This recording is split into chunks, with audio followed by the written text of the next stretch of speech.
नमस्कार दोस्तों। जम्मू कश्मीर पुलिस के शिकंजे में आने के बाद जेल की हवा खा रहे गुजरात के इस महाठग के कुछ किस्से तो आप सुन चुके होंगे। आज इसकी मक्कारी के किस्सों की नई किस्त आई है। इंडियन एक्सप्रेस की खोजी रिपोर्ट के हवाले से कुछ नई जानकारी और सनसनीखेज जानकारी सामने आई है। इस फ्रॉड के नेटवर्क से जुड़े नए किरदार का नाम सामने आया है। वो किरदार जो आरएसएस यानी राष्ट्रीय स्वयंसेवक संघ से जुड़ा है, वो किरदार जिसने किरण पटेल नाम के इस नटवर लाल को कश्मीर घाटी में इंट्रोड्यूस किया था। आरएसएस से जुड़े इस शख्स की मदद से ही महाठग किरण पटेल ने कश्मीर घाटी में अपनी पैठ बनाई थी और ठगी की जमीन तैयार कर रहा था। आरएसएस के बारे में तो आप जानते ही हैं। अगर कोई आरएसएस से जुड़ा हो आज के दौर में, तो आज की तारीख में बड़े बड़े अधिकारी धौंस में आ सकते हैं। पता नहीं इस आरएसएस वाले का संपर्क कहां तक हो, इसका कनेक्शन कितने ऊपर तक हो। तो क्या कश्मीर की कहानी में इस आरएसएस के विस्तारक की कोई भूमिका है? इसको समझेंगे विस्तार से आगे, लेकिन थोड़ा रिकैप कर लेते हैं। मैंने पहले भी अपने वीडियो में आपको बताया था कि गुजरात का रहने वाला यह फ्रॉड कैसे कश्मीर में बुलेट प्रूफ गाड़ी और सुरक्षा दस्ते के साथ घूमते हुए लोगों को मूर्ख बना रहा था। खुद को पीएमओ का एडिशनल डायरेक्टर बताकर यह मक्कार कश्मीर में हर बार सरकारी मेहमान बनकर 5 सितारा होटल में रुकता था। हथियारबंद दस्ते की सुरक्षा में वीवीआईपी बनकर संवेदनशील इलाकों में दौरे करता था। अपने जलवे की तस्वीरें यह नटवरलाल खुद ही अपने ट्विटर पर डालकर दुनिया को दिखाता भी था। इसे डर ही नहीं था कि प्रधानमंत्री कार्यालय के नाम का इस्तेमाल करके कश्मीर में बुलेट प्रूफ गाड़ी के साथ Z+ सिक्योरिटी हासिल करने के बाद भी यह कभी पकड़ा भी जा सकता है। तमाम गुजराती दोस्तों के बीच यह पीएम मोदी से अपनी निकटता के किस्से बखान करता था। गुजरात में किरण पटेल लोगों को बताता था कि पीएम मोदी ने इसे मिशन कश्मीर की जिम्मेदारी दे रखी है। बड़ी बड़ी पार्टियां करता था। G20 के होस्ट के तौर पर भी खुद को प्रोजेक्ट करता था। किरण पटेल लोगों को बताता था कि खुद पीएम ने इसे कश्मीर के हालात पर निगरानी रखने का टास्क दिया है। यह लोगों को यह भी बताता था कि पीएम मोदी ने इसे यह आंकने की जिम्मेदारी दी है कि अगर पड़ोसी देशों की तरफ से भारत के खिलाफ कोई साजिश होती है तो हमारे आर्म फोर्सेज कितने तैयार हैं। किरण पटेल के साथ कश्मीर गए उसके 2 साथियों को भी पकड़ा गया था, हालांकि बाद में पकड़ा गया, जिनमें एक अमित पांड्या है। अमित पांड्या के पिता हितेश पांड्या नरेंद्र मोदी समेत गुजरात के 5 बीजेपी के मुख्यमंत्रियों के पीआरओ रहे 20-22 साल तक। मोदी के साथ भी हितेश पांड्या की ऐसी तस्वीरें हैं सोशल मीडिया पर, ट्विटर पर। यानी बाप मुख्यमंत्री कार्यालय में और बेटा नटवरलाल का पार्टनर, और नटवरलाल का पार्टनर बनकर कश्मीर में बिजनेस के विस्तार में जुटा था। अब बेटा गिरफ्तार है। बाप हितेश पांड्या को भी गुजरात के मुख्यमंत्री कार्यालय से हटा दिया गया है, लेकिन यह तस्वीरें गवाह है कि उसकी पहुंच कहां तक थी। बहुत सी बातें मैं विस्तार से पिछले वीडियो में आपको बता चुका हूं। नहीं जानते हो तो एक बार फिर आप देख सकते हैं। कई तरह के थंबनेल स्क्रीन पर आपको नजर आ रहे होंगे। अब आते हैं उस खबर पर जो आज ही इंडियन एक्सप्रेस ने छापी है। दिल्ली, जम्मू और श्रीनगर में दर्जनों लोगों से बात करके दीप्तिमान तिवारी ने यह रिपोर्ट लिखी है और किरण पटेल के नेटवर्क और उसके तौर तरीकों का खुलासा विस्तार से किया है। एक्सप्रेस की हेडिंग है जो मेरे हाथ में है, 4 visits, 6 months, many meetings, how wheels moved in J&K to help a conman. Police RSS functionary introduced Kiran Patel to Pulwama deputy commissioner who helped him gate A free pass. समझ लीजिए connection किस किस से था, कैसे था, विस्तार से आज एक्सप्रेस ने लिखा है। रिपोर्ट के मुताबिक गुजरात के इस नटवरलाल किरण पटेल ने 6 महीने के दौरान 4 बार कश्मीर का दौरा किया। हर बार 3 से 5 दिन कश्मीर में रहा। कम से कम 2 आईएएस अधिकारियों के साथ और कई जूनियर अधिकारियों के साथ इसकी मीटिंग होती रही। गुजरात के 3 बिजनेसमैन के लिए इसने कश्मीर में सरकारी अधिकारियों के साथ मीटिंग फिक्स की। फिक्सर भी था, नटवरलाल भी था, ठग भी था, फ्रॉड भी था, फरेबी भी था, मक्कार भी था, लेकिन चकमा देने में कामयाब भी हो रहा था। आरएसएस और बीजेपी के लोकल नेताओं के साथ भी इसकी मेल मुलाकातें हुई। दीप्तिमान तिवारी ने लिखा है कि यह जानने के लिए कि इस किरण पटेल को कश्मीर जैसे सिक्योर्ड इलाके में इतना फ्री एक्सेस कैसे मिला, कैसे 1 दर्जन सुरक्षा कर्मियों के साथ इसे बुलेट प्रूफ गाड़ी मिली, यह सब जानने के लिए हमने बहुत से लोगों से बात की। यह दीप्तिमान तिवारी ने लिखा है, तब जाकर हमें कुछ ठोस जानकारी मिल सकी। अब वो जानकारी क्या है जो एक्सप्रेस की इस खोजी रिपोर्ट में है। रिपोर्ट में जो छपा है उसको मैंने हिंदी में अनुवाद किया है अपने ढंग से, लेकिन सब कुछ एक्सप्रेस के हवाले से। सुनिए, कश्मीर में इस ठग की पैठ के पीछे 2 लोग थे। राजस्थान का रहने वाला आरएसएस का विस्तारक त्रिलोक सिंह चौहान और दूसरा पुलवामा का डिप्टी कमिश्नर और 2015 बैच का आईएएस अधिकारी वशीरुल हक चौधरी। इन दोनों की मदद से ही किरण पटेल कश्मीर में अपनी दुकान फैला रहा था। एक्सप्रेस ने पूरा सीक्वेंस ऑफ इवेंट छापा है कि कब कब किसके साथ किरण पटेल कश्मीर गया और कैसे कहां उसकी मेहमान नवाजी हुई। अब इस सीक्वेंस ऑफ इवेंट को समझिए। 25 अक्टूबर 2022 को किरण पटेल अपनी पत्नी और बेटी के साथ श्रीनगर पहुंचा। पुलवामा के डीसी वशीरुल हक चौधरी ने जम्मू कश्मीर पुलिस के एसएसपी सिक्योरिटी कश्मीर के जो हैं शेख जुल्फिकार को फोन करके सुरक्षा मुहैया कराने को कहा। किरण पटेल की सेवा में तुरंत एक बुलेट प्रूफ गाड़ी और 1 दर्जन हथियारबंद सुरक्षा कर्मियों के साथ 2 गाड़ियां तैनात कर दी गई एसएसबी के सुरक्षा दस्ते के साथ। बस फिर क्या था, ये गुजराती नटवर लाल घाटी में अपना जलवा दिखाने लगा। जाहिर है, लाओ लश्कर जिसके साथ होगा जलवा तो होगा। किरण पटेल इस यात्रा के दौरान कुछ स्थानीय बीजेपी नेताओं और पत्रकारों से भी मिला। कुछ लोगों को उसने आई एम मॉडिफाइड लिखा हुआ टी-शर्ट पहनाकर फोटो भी खिंचवाया और ऐसी कई तस्वीरें वो खुद सोशल मीडिया पर पोस्ट करता रहा, अपने ट्विटर हैंडल पर, फेसबुक पेज पर, ताकि धौंस गुजरात तक जमे। निसाद पुलिस स्टेशन के एसएचओ से भी मिला। किसी को भनक नहीं लगी कि ये 1 नंबर का फ्रॉड है जो सबको चकमा दे रहा है, सबकी आंखों में धूल झोंक रहा है। 6 फरवरी 2023 को किरण पटेल फिर कश्मीर गया। इस बार गुजरात के मुख्यमंत्री दफ्तर में पीआरओ हितेश पांड्या का बेटा अमित पांड्या भी उसके साथ था। इस बार भी किरण पटेल को वैसी ही सुरक्षा और बुलेट प्रूफ गाड़ी पुलवामा के डीसी के निर्देश पर मुहैया कराई गई। खबर के मुताबिक इस बार किरण पटेल ने पुलवामा के डीसी वशीरुल हक चौधरी के साथ अमित पांड्या की मीटिंग कराई। अमित पांड्या ने डीसी को स्मार्ट टावर्स बनाने के कुछ प्लान का प्रेजेंटेशन दिया। इससे पता चलता है कि ये लोग कश्मीर में सरकारी मशीनरी से साठगांठ करके या उन्हें अपना धौंस दिखाकर या प्रधानमंत्री कार्यालय में होने का धौंस दिखाकर कुछ धंधा भी हासिल करना चाहते थे। सरकारी टेंडर लेने की मंशा भी रही होगी। इस यात्रा के दौरान किरण पटेल गुलमर्ग, कुलगाम समेत कई इलाकों में घूमता रहा। उड़ी सेक्टर भी गया, एलओसी के आसपास की तस्वीरें भी पोस्ट करता रहा और सब कुछ खुलेआम कर रहा था, कुछ भी छिपा नहीं था। सोशल मीडिया पर तस्वीरें खुद पोस्ट कर रहा था, सबको चकमा देकर भी जलवे के साथ बुलेट प्रूफ गाड़ी में घूम रहा था, अधिकारियों के साथ मीटिंग कर रहा था। हैरानी होती है कि एक मक्कार फ्रॉड जो कई सालों से गुजरात में ठगी का धंधा कर रहा था, लोगों को झांसे में रखकर ट्रांसफर पोस्टिंग से लेकर तमाम तरह से ठगी करता था।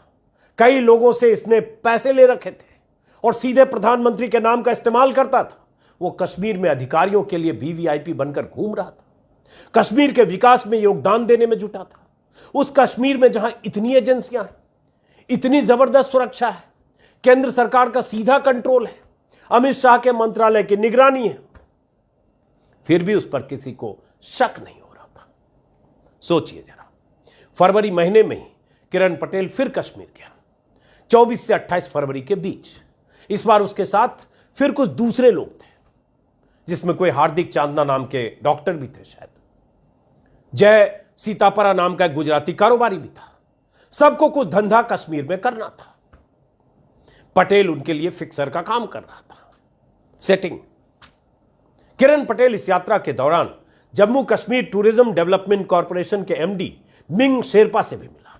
कहा जा रहा है, वो भी एक आईएएस अधिकारी हैं, कहा जा रहा है किरण पटेल श्रीनगर के एक 5 स्टार सरकारी होटल का रीडेवलपमेंट प्लान डिस्कस कर रहा था।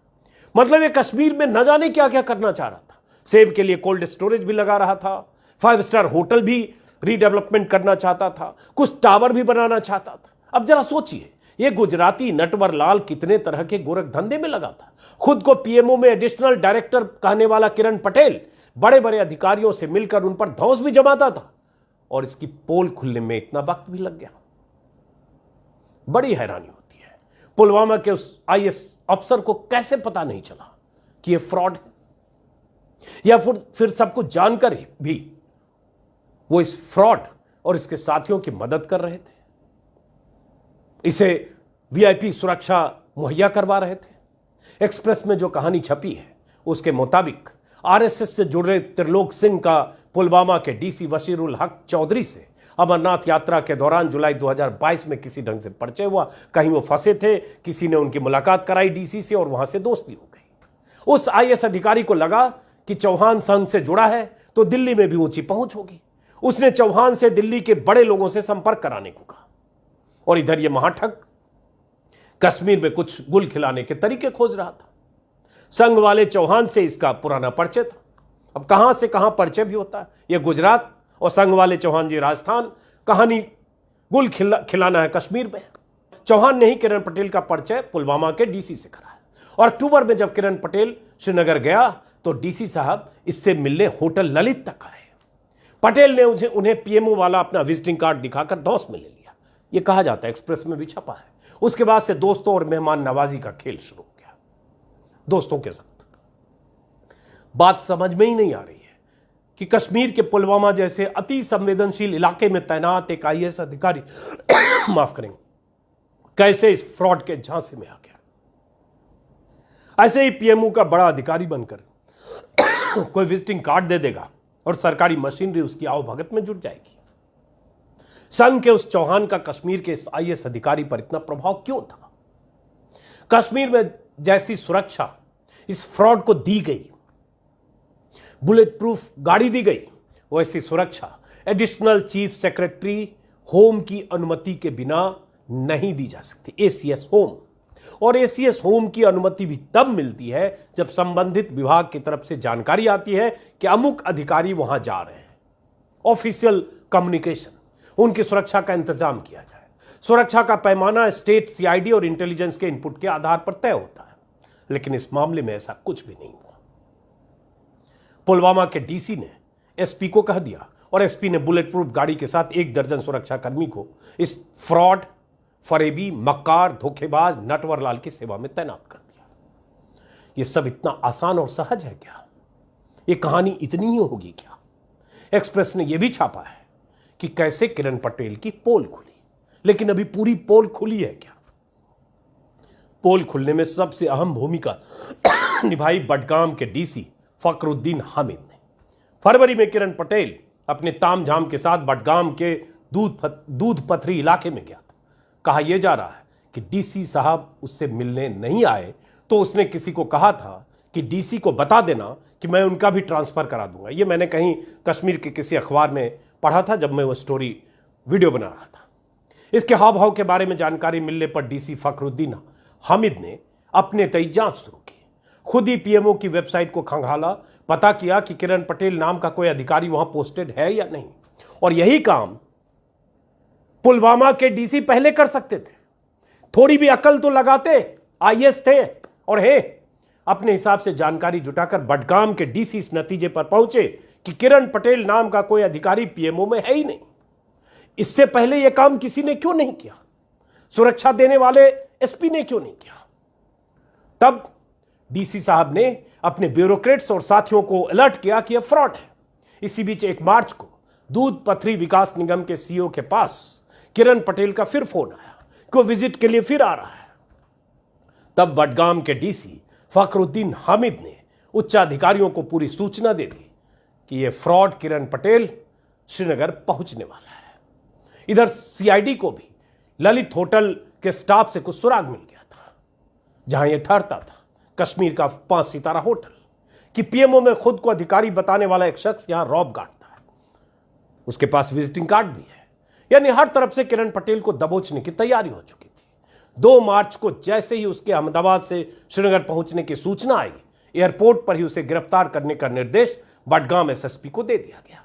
लेकिन जब वो वहां पहुंचा तो फिर उसके लिए सुरक्षा दस्ता वहां इंतजार कर रहा था। तो लगा एयरपोर्ट पे कुछ झकझक ना हो जाए, इसलिए वहां उसकी गिरफ्तारी नहीं हुई। जब वो होटल ललित पहुंचा तो श्रीनगर के एसपी श्रीराम और उनके सहयोगियों ने उसके कमरे में जाकर उसे धर दबोचा। उस वक्त भी वो चकमा देने की कोशिश करता रहा। बीच में बहाने बनाकर वॉशरूम भी गया ताकि पीएमओ वाले विजिटिंग कार्ड जो लेकर सबको दिखाता था उसको कमोड में फ्लश कर सके। कुछ बहा भी दिया, लेकिन कुछ विजिटिंग कार्ड उसके साथ बरामद हुआ उसके पास, और उसके बाद उसकी गिरफ्तारी हुई। तो सोचिए कि खेल किस ढंग से बुना जा रहा था। गुजरात के मुख्यमंत्री कार्यालय में तैनात पीआरओ, जो 20 साल से पीआरओ, जो गुजरात के 5 मुख्यमंत्रियों के साथ जुड़ा रहा हो, नरेंद्र मोदी से लेकर आनंदीबेन पटेल से लेकर विजय रूपानी से लेकर मौजूदा मुख्यमंत्री तक, सोचिए उसकी पहुंच सत्ता में, सरकार सिस्टम में कितनी होगी। उसका बेटा अमित पांड्या, इस नटवर लाल का साथी और पार्टनर जो कश्मीर में है, और इसका कनेक्शन करने वाला, कराने वाला आरएसएस का एक विस्तारक जो राजस्थान में था। उसके बाद जब इसकी गिरफ्तारी हुई तो कहानी यह भी आई कि पकड़ा तो पुलिस ने इसके साथ उन दोनों को भी, अमित पांड्या और जय सीतापरा नाम के आदमी को, लेकिन अमित पांड्या वहां से छूट गया, उसका दोस्त भी, ये दोनों लौट गए। लेकिन मामले ने जब तूल पकड़ा, कुछ मीडिया में जब खबरें आई, तो फिर वापस बुलाया गया अमित पांड्या को। श्रीनगर पुलिस ने, जम्मू कश्मीर पुलिस ने उसे वापस बुलाया और तब उसकी गिरफ्तारी हुई। और ये वो लोग हैं जो प्रधानमंत्री मोदी के नाम का इस्तेमाल खुलेआम कैसे करते रहे, इस पर कई तस्वीरें हैं। बल्कि अमित पांड्या के बाप की तस्वीरें ट्विटर पर, जो टॉप में एक ट्विटर हैंडल पर तस्वीर थी, उसमें भी प्रधानमंत्री मोदी के साथ उसने तस्वीर लगा रखी थी। आज अभी मैंने चेक नहीं किया। तो इसी से आप समझ सकते हैं कि ये लोग क्या करना चाह रहे थे। क्या इतनी आसानी से हम समझ लें कि वहां कुछ ठेका लेना चाह रहा था, या वहां कुछ धंधे पानी के जुगाड़ में था, या गुजरात के कुछ कारोबारियों के लिए कुछ जमीन, प्लॉट या होटल बिजनेस की अपॉर्चुनिटी तलाश रहा था? क्या इतनी ही बात थी या कुछ और बात थी? और ये सब अगर धूल झोंकने में कामयाब रहे काफी दिनों तक, कहें तो कई महीनों तक, तो फिर यह कैसे रहे? अगर बडगाम के डीसी पीएमओ की वेबसाइट पर जाकर चेक करके ये पता लगा सकते हैं कि इस नाम का कोई अधिकारी पीएमओ में नहीं है, तो क्या बाकी पहले के पुलिस अधिकारी और डीसी पुलवामा खास तौर से, क्या वो ये काम नहीं कर सकते थे?